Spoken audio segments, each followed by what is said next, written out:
বানিয়ে দেখাচ্ছি। ভ্যারাইটি মৌ কিচেনে আবার একটা নতুন রান্না নিয়ে চলে এসেছি।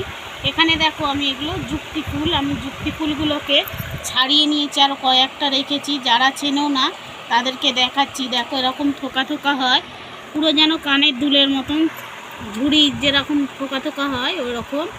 এ দেখো এগুলো আমি কিনে আনিনি, এগুলো আমার বাপের বাড়ির গাছে হয়েছিল, দিয়েছে। আমি এইগুলোকে ছাড়িয়ে নিয়েছি। এই কটা গোটা রেখেছি তোমাদের দেখাবার জন্যে।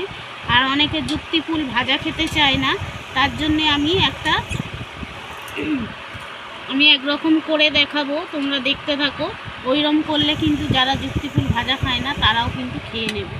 আমি এই যুক্তি ফুলটা আমি হাফটা নিয়ে নেব, এতটা নেবো না। আমি হাফ করে ধুয়ে নিয়ে তারপর তোমাদের দেখাবো।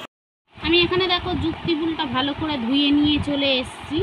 আর এখানে দেখো আমি কি কি উপকরণ দিয়ে দিচ্ছি। এখানে দেখো আলু ঝিরিঝিরি করে কেটে নিয়েছি, তোমরা চাইলে গ্রেটারে গ্রেট করে নিতে পারো। আমি ঝিরিঝিরি করেই কেটে নিয়েছি, দিয়ে এগুলো এর সাথে দিয়ে দিয়েছি 2টো পেঁয়াজ কুচি, 4টে কাঁচা লঙ্কা কুচি। আমি এগুলো এর সাথে একসাথে দিয়ে দিচ্ছি।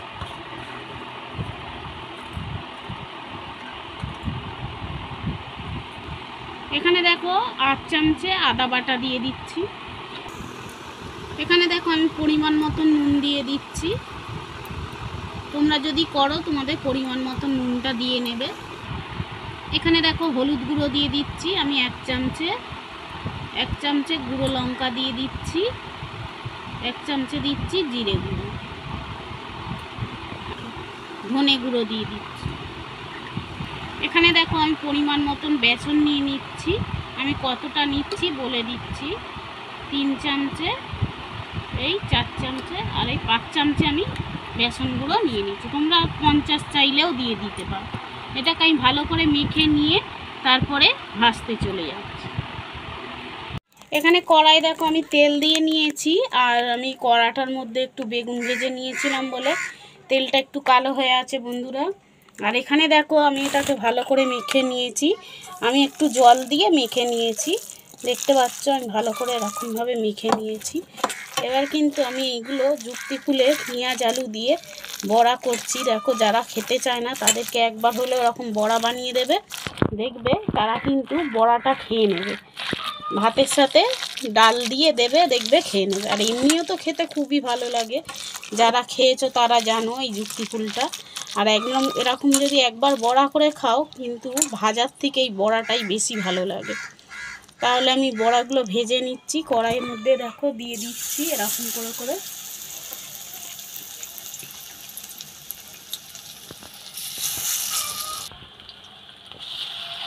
এখানে দেখো আমি 4টে ধরবে, আমি 4টে দিয়ে নেব, এরমভাবেই আমি ভেজে নেব। এরমভাবে আমি ভেজে নিচ্ছি। আমি দেখো এক সাইড হয়ে গেছে, আর এক সাইড উল্টিয়ে দিচ্ছি। এটা কিন্তু মচমচে করে ভেজে নিতে হবে। আমি তোলার আগে তোমাদের দেখিয়ে নিই। দেখো এরম লাল লাল করে মুচমুচে করে আমি ভেজে নিয়েছি, আমি তুলে নিচ্ছি। আমি এইভাবেই সবগুলো ভেজে নিয়ে তারপর তোমাদের দেখো। এখানে দেখো যুক্তি ফুলের পকোড়াটা আমি কত সুন্দর বানালাম, দেখতে পাচ্ছ, দেখেই লোভনীয় লাগছে। আর তোমরা কিন্তু এরকম গরম গরম ভেজে তোমরা সস দিয়েও খেতে পারো, তাহলে তো একদমই তিতো লাগবে না। আর ডাল দিয়ে যারা তিতো খেতে ভালোবাসো তারা একবার হলেও ওরকমভাবে পকোড়া, মানে যুক্তি ফুলের পকোড়াটা বানিয়ে ডাল দিয়ে খেয়ে দেখো, দুর্দান্ত লাগে বন্ধুরা খেতে। আর যদি এই রেসিপিটা ভালো লেগে থাকে তাহলে লাইক কমেন্ট শেয়ার সাবস্ক্রাইব করে দেবে। আমি দেখো একটা ভেঙে দেখাচ্ছি, দেখো কতটা সুন্দর হয়েছে, দেখতে পাচ্ছ, দেখেই লাগছে লোভনীয়, মনে হচ্ছে এখনই 4-5টা খাওয়া হয়ে যাবে এরকম। আর যদি এই রেসিপিটা ভালো লেগে থাকে তাহলে লাইক কমেন্ট শেয়ার সাবস্ক্রাইব করে দিও। তোমরা সকলে সুস্থ থাকবে, ভালো থাকবে। আবারও একটা নতুন রেসিপি নিয়ে চলে আসবো। আজকের মতো